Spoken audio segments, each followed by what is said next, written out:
Welcome to the Salt Strong Podcast, disrupting fishing entertainment as you know it. Prepare to laugh. Prepare to get to know fishing legends in a whole new and unfiltered way. And on occasion, you might even learn a thing or two about fishing. Here's your host, Joe Simons. Like diamonds. A famous person throws rocks at me. Hey everybody, Joe Simons, like diamonds, back again with Salt Strong Unchurched, and this is going to be a really powerful episode because we're all going to go through this. We're meaning we might not have a famous person throw rocks at us, but I'm talking about rocks as in criticism, hate, insults, etc. And no matter who we are or where we live, we will have someone will criticize us or throw rocks at us or try to get us angry, throw insults at us. And I had a recent circumstance here that I don't know, it really kind of fired me up. No one loves criticism, right? I think we all like deep down like some constructive criticism, but no one likes just out of the blue hate, anger, insult, criticism. And that's what I received. And I won't share the person's name, but I will just tell you kind of what happened. So I'm just sitting at my desk doing my work here at Salt Strong, and I see a text message come through from pretty famous person. I mean, you would know who this person is. Millions of people around the country know, the world know who this person is, and it's someone I had met a while back. We exchanged numbers because they're into fishing, and I get a random text out of the blue. I haven't talked to this person in a year. Hadn't texted this person in a year. It was just way out of the blue, and it was a flat out just insult. Like, hey, you stink. You're a joke. It was just, whoa, like what happened? And it turns out it was from some ad. Like it was a video that I was in for like a Salt Strong ad, and for whatever reason, this person did not like it. Still not exactly sure why, but for whatever reason, this person did not like whatever he saw on this ad, and took the time to text me and tell me how much he doesn't like me or the ad, etc. And I was taken aback. And first I was kind of ticked off, right? Just because that is our natural inclination, is to just kind of punch back. And at first I wanted to be like, man, well, I don't have to say what I was going to say, but it was not pretty, it was not nice, and it was not Christian, it was not who I am. So I didn't, thank goodness, I did not respond, and I just kind of sat on it. But I really thought about it for the majority of the day, and it's sort of like I'd get fired up about it, then I'd calm down, like, who cares? This person doesn't, really know me or know the circumstances, and at the end of the day, it's just one person's opinion. It doesn't really even matter.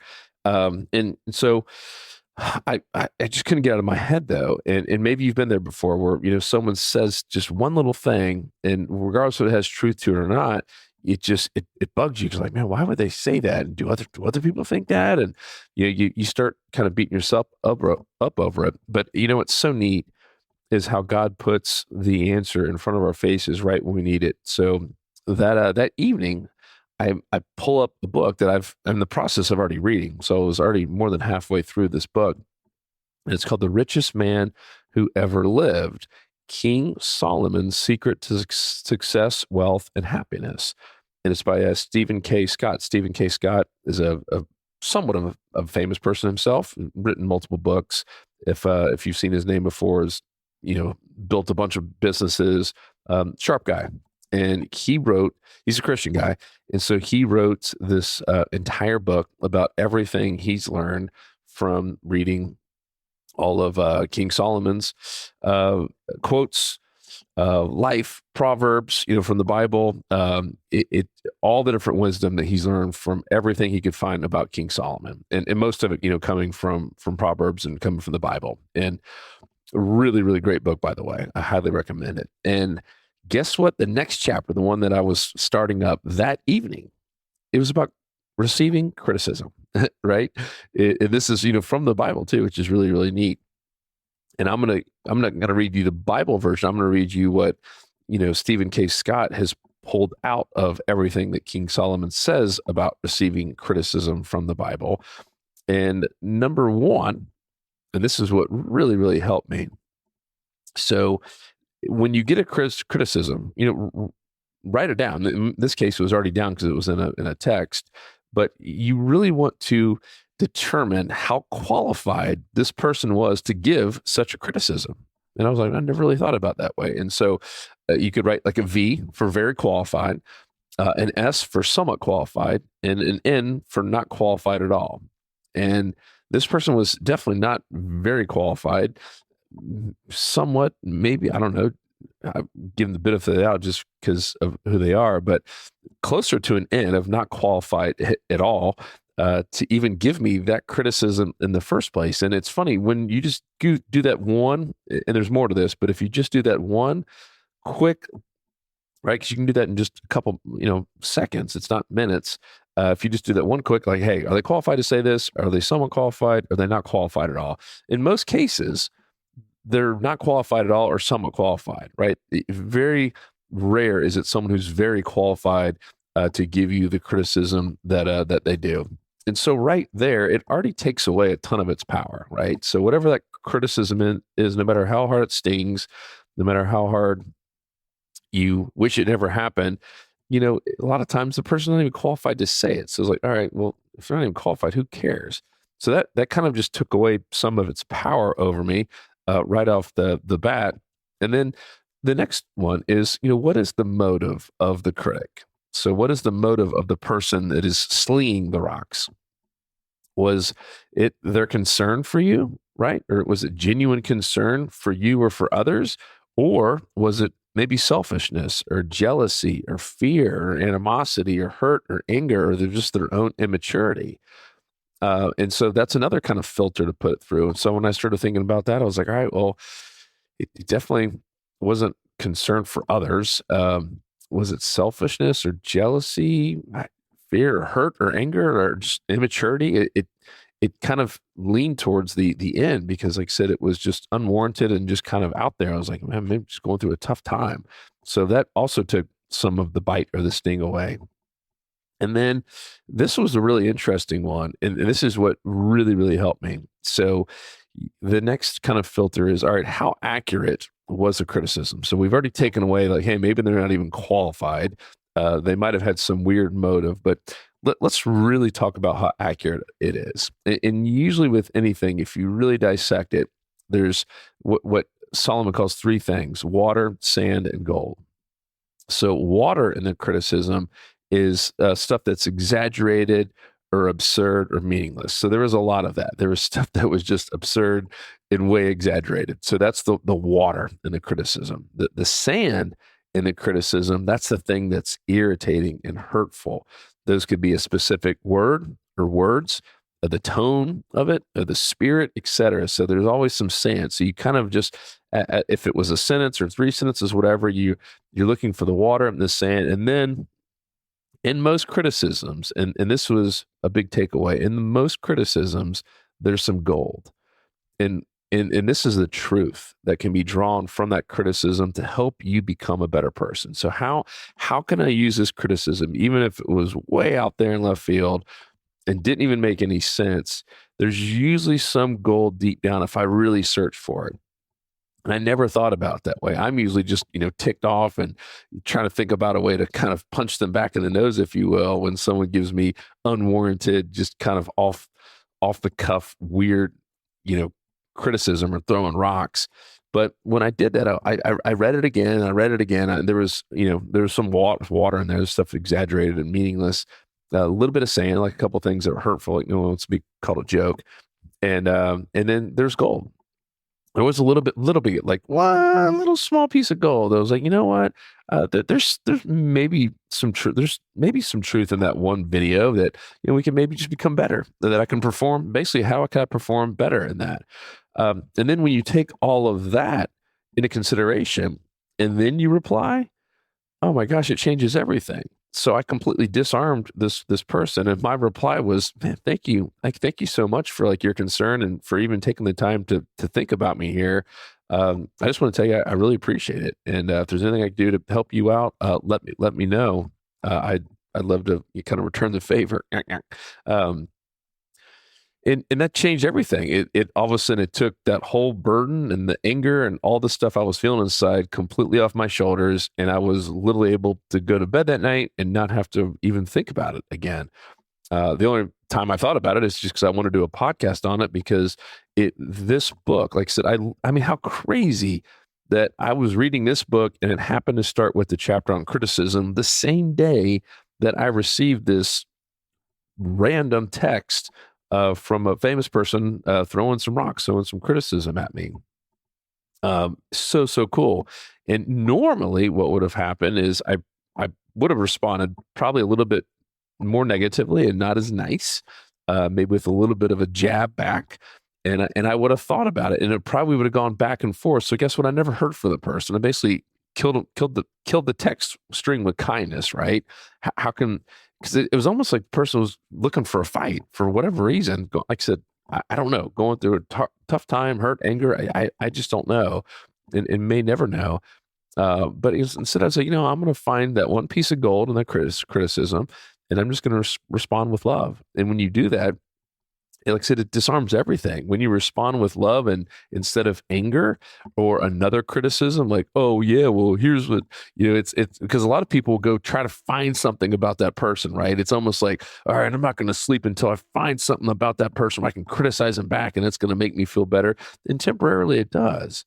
But long-term, it just starts fight and you lose more sleep over it. And it's really tough to grow when you're filled with anger, or even if you're filled with hurt, or letting anything like that bother you. And I don't know, it was just such a cool moment where I was able to take something that normally would have had me agitated for quite some time, and it just disarmed the whole thing. I was like, well, I don't really care. The person's not really qualified in the first place. Don't know why they did it, and it doesn't really make any sense. Most of it was exaggerated and absurd and meaningless, right? So that's the water and the criticism. There's one little thing, the sand, that just kind of was hurtful and irritating, and one little piece of small little gold nugget that I took away and said, I'll get better from this. So if you just do that, it will change everything about how you receive criticism, and you will, right? It could be a teacher, it could be a coworker, it could be a boss, could be a parent, sibling. No matter who we are going to receive criticism from someone. And this is such a great, just multi-filter way to just not let it bother you at all. And on the flip side, when you give criticism, because no matter how nice of a person you are, you will give criticism. And there are times that you need to give, especially constructive criticism. I love what this book, this was not part of Solomon's piece, but this is more of things that he has learned over time with dealing with a lot of people. And he calls it the sandwich method of getting criticism. So the criticism is what is the meat. It's, the inside of the sandwich, and the bread on the outside is something nice. So before you do give criticism, like this would have been a better way for this person to even handle it, give some sort of praise or encouragement. Basically, throw down a slice of praise or encouragement. Honor the other person, with your tone of voice or a gentle word, or if you're face to face, some eye contact. Just something's nice, and then go into the meat and do it in a nice way, and suggest how they can improve. Right? Because that was something else that this person didn't do. It's just basically a flat out, hey, throwing rocks at you. Almost like looking for a fight. So, suggest on how they can improve, and even ask for input. And then once you've finished with the meat, the full meat of the criticism, add that final slice of encouragement and a specific praise, or a pat on the back, like, hey, you're doing great.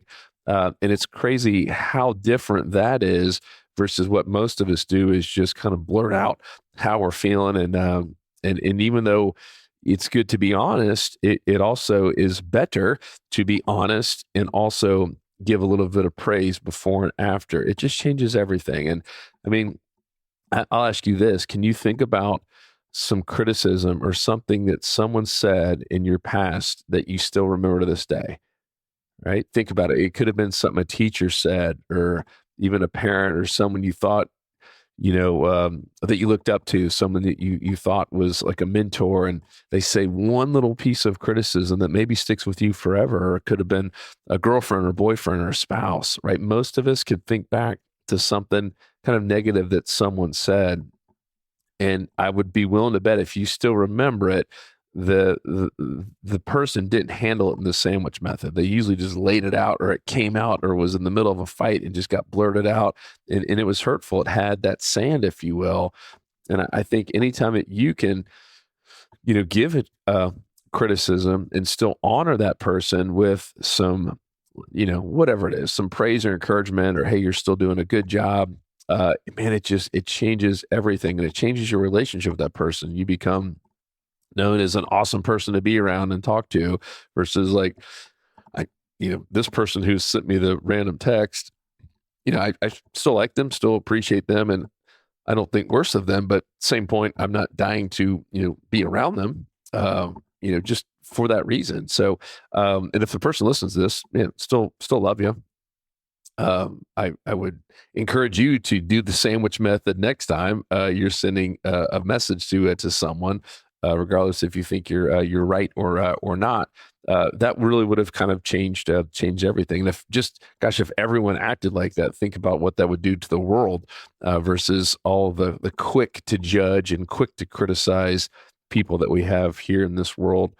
So anyhow, hope this was helpful. If you've had someone say something hurtful or that just got you angry, throwing some rocks at you, go through that little sequence there of saying, are they even qualified to do this or to say this? And, what was their meaning? And, was this all water? Was this all sand? Was there any gold in there whatsoever? And it really does diffuse it and changes everything. So hope you found this helpful. I'd love to hear from you. If you have any thoughts, questions, good stories, prayer requests, etc., joe@saltstrong.com. Otherwise, I will talk to you on the next episode. 'Cause fishing, it's in my soul.